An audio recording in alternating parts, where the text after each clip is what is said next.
That's the key. People say all the time, Chris, I don't have the willpower. Willpower will run out. You'll run out of willpower. The key is building habits that you don't ever forget. You know, how many of you got up this morning and took a shower? How many of you washed your left arm first? How many no idea what arm you washed first? So when you start thinking about this tomorrow, you're going to go, yeah, I took a shower and I washed the same arm every time. How many of you got up this morning and put your right shoe on first? How many have no idea what shoe went on first? But you look down and you see two shoes. 80% of what we do every day is habitual. We don't even think about it. These are habits. So when you get up in the morning, you start doing one step, and I'll kind of throw this back at the end today. It's like, I'm not going to overwhelm you. I'm going to help you do one thing at a time and build that habit, and that will lead to another and over. That's the key. When you ask a better question, the thing I'm always trying to help my kids, be curious. The more curious you have, the better answer you'll get, because in the question lies the answer. If you've never seen this t-shirt before, if you start with one medication, medications lead to another. Medications can be absolutely essential for people. But most medications are lifestyle medications, and they don't help you fix the problem. Okay? I'm not anybody's doctor in here. I'm not asking anybody to get off their medications. I want to make that crystal clear. I'm here to educate you and asking better questions. So the key is you have to ask better questions. So if you looked at a typical medicine cabinet, this is what you see. Blood pressure, high sleep problems, cholesterol, heart disease, inflammation, whatever it might be, these are lifestyle medications. So you start asking better questions. So I'll ask a question to you. If you have a headache, do you have an ibuprofen deficiency? Some of you are still sharp. I know it's afternoon. I still get it. It's a joke. No, of course we don't have an ibuprofen deficiency, but the first thing people do when they have a headache, they reach for ibuprofen or inflammation. In reality, they might be dehydrated, they might be lacking sleep, essential fats, whatever it might be, but it's not ibuprofen. So you ask the better question. So I love telling this story. I was in Orlando a handful of years ago, and I was doing a convention like this, large audience. We do Q&A. We're going to do Q&A this afternoon. And during the Q&A, I was talking about atrial fibrillation, the fluttering of the heart. I get a phone call 6 months later. This woman calls me up. She said, hey, I heard you speaking at this convention. I heard you talk about atrial fibrillation. My husband has it. Can you help me? I didn't quite grasp what you were saying. I said, sure. Here comes the questions. Question number one, what medications is your husband taking? Well, he's taking an atrial fibrillation medication. Many men get atrial fibrillation, the fluttering of the heart in their mid-50s. He's 54 at the time. I said, what else is he taking? He's taking a beta blocker. I said, a beta blocker? She said, yeah, he's taking a beta blocker. I said, you've lost your husband, haven't you? She said, I have. My husband has no energy anymore.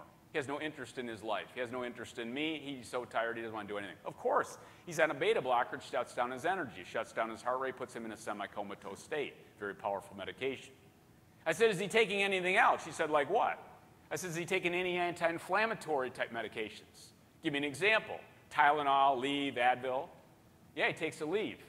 How long has he been taking Aleve? 5 years. How often does he take it? He takes it sometimes twice a day. I said, I think that's your problem. Why do you say that? I said, because Aleve or any of these anti-inflammatories leach out a valuable mineral called magnesium, and magnesium's the mineral of relaxation.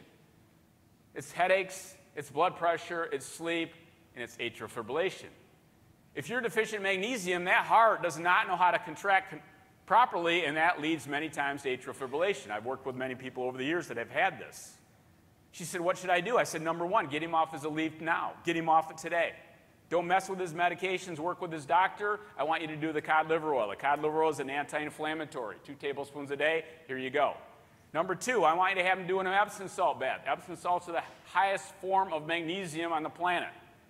Take 2 cups, put in a bath, and I want you to soak in the bath. Have your husband soak in the bath for 10 minutes twice a week. Then I want you to get some cacao nibs, real chocolate. You're going to have this at your break tomorrow. Real chocolate. I want you to mix that in his oatmeal. We started adding this and that, and the next thing you know, a year and a half later, he's off his atrial fib med, he's off his beta blocker med, and now he's atrial fib free. She's got her husband back by asking the better questions. So when you start thinking about this over time, what should I do? This is what you do. The most powerful medication on the planet is food. The most powerful medication on the planet is what we put in our bodies. I love to talk about aging. Everybody's aging. When you hear anti-aging, it's not true. Everybody ages. So when you see anti-aging, it's not true. It's a bunch of hogwash. You want to think about that over time. We're all aging. But here's what I want everybody to know. If you looked at the green line is how you can age from a health standpoint. If your lifestyle's pretty good, you see a slow decline. I get this reminded of this all the time by my son, Matt. Hey, Dad, you just don't hit the golf ball as far anymore. Hey, Dad, you don't run as fast anymore. Dad, you can't jump a lick, blah, blah, blah. Matt, wait till you're almost 60. Wait to see what happens, right? So, but if your lifestyle's pretty good, it slowly declines. If your lifestyle's not so good, we all get this. At about age 40 to 45, we see a rapid decline. And that's called the cliff. And what I don't want anybody to do in here is have this thing called the gap. Man, you've had this a great career with AT&T, and then by the time you're 70, you have no health. Who cares? Who cares? I want to have that amazing health. I worked my butt off my whole life. I want to have that amazing lifestyle at the end. It's not about how long I'm going to live, it's the quality. So here's what I want. Here's an exercise for you right now. You have 5 seconds to do this exercise. Take out a pen, pencil, write it on your handout. How long are you going to live? Write it down, 5 seconds. Don't debate it, don't think about it, just write it down. Okay, it's over. I'm doing Q&A not too long ago. And this comes out about aging, and the guy raises his hand and talks about it. I said, hey, would you mind sharing how long you're going to live with the audience? He says, no. I said, what did you write down? He said, 72. I said, how old are you? He said, 65. I go, whoa, we got to get busy here, don't we? I said, how long do you want to live? And he says, I want to live to 85. I said, what would it be necessary for you to do? Are you willing to take a couple of these steps? He says, I am. That's the key, is not how long I'm going to live, but what do I want it to look like? Or where do I want it to look like? And sometimes we don't think about that. We're thinking about a portfolio, but we're not thinking about us, right? So I want us to understand a couple things about aging. Number one, if you cut your hand, what happens to your hand in a couple days? Amazing ability to heal the body. I'm more passionate about that than I've ever been in my entire life. You cut your hand, it has amazing ability. My mom, 82 years old, my mom's on no medications. When my mom was in her early 60s, she was on 7 and told that she would be on these meds the rest of her life. 82, no meds. So the human body will heal itself if you put it in a better environment. So one of the cute stories I've shared lately is my father-in-law. I've known this guy 40 years. I love this guy to death. He's never asked me one question about fitness and health in 40 years, not once. In fact, he has no idea what I do for a living, has no clue. He's lost 2 of his wives to cancer, goes up to northern Michigan, up in Petoskey, and he meets this woman at a class reunion. She's lost her husband to cancer, and they start dating. He's got a new girlfriend. First time I meet her, she comes down. She takes yoga 3 times a week and is the choir director in Petoskey. She's super fit. She's got my book, and she's got it earmarked. She's asking me every question you can imagine over dinner. It's just incredible. Guess who now is interested in fitness and health? My father-in-law. And now the cat is drinking cod liver oil and doing the spirulina chlorella on a regular basis. 40 years he never had any interest, but now he's got this amazing woman in his life, and I got to tell you, he came to life. My wife and I talk about this all the time. He would not be around today, he's 83 years old, if she wasn't in his life, because he really didn't have a purpose. So number one, I have to tackle your beliefs. And when you think about beliefs themselves, it's the action, the result. My goal this afternoon, my goal to help with you guys is to help you get amazing results. I want you to have the best life you can possibly imagine and have that health and the vitality, whatever you want. And that's my goal here. So I'm going to share with you a couple myths. This is a couple big ones. Many people believe that a calorie equals a calorie. That's not true. Many people believe, this is my carbohydrate table, that carbohydrates make you fat. That's not true either. Many people believe that proteins make you leaner. Nope. Fats make you fat. Many people believe the best way to lose weight is more cardio. These are all myths. They're not true. So if I don't tackle these beliefs, it's very difficult for people to get the results because they will follow that. I'll ask you one. How many of you believe cod liver oil tastes bad? Raise your hand. And how many of you believe it tastes bad and you've never had it before? And what would that be called? That would be called a limiting belief. We've all had these limiting beliefs. How many of you ever had Jägermeister before? And how many of you believe that Jägermeister tastes good the first time you have it? Nobody drinks Jägermeister for the taste, ever. You drink it at 3 a.m. with one purpose in mind. That's it, okay? So why would I bring cod liver oil? Because I want to have amazing results. And here's the benefit of cod liver oil. And you're all going to say the same thing, doesn't taste like anything. You're going to get it right on the way out before you have a glass of wine or a beer or whatever. The action you take is this, 1 to 2 tablespoons. The result is what I'm after. Number 1, brain health. How many of you want to have a better brain health? Right here. How many want to have better heart health?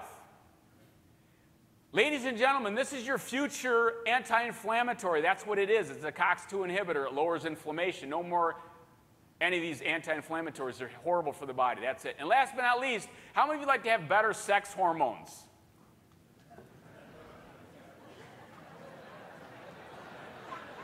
We got a lot of people in here not telling the truth. So when you think about this over time, what does it do? It's the raw material that makes your sex hormones.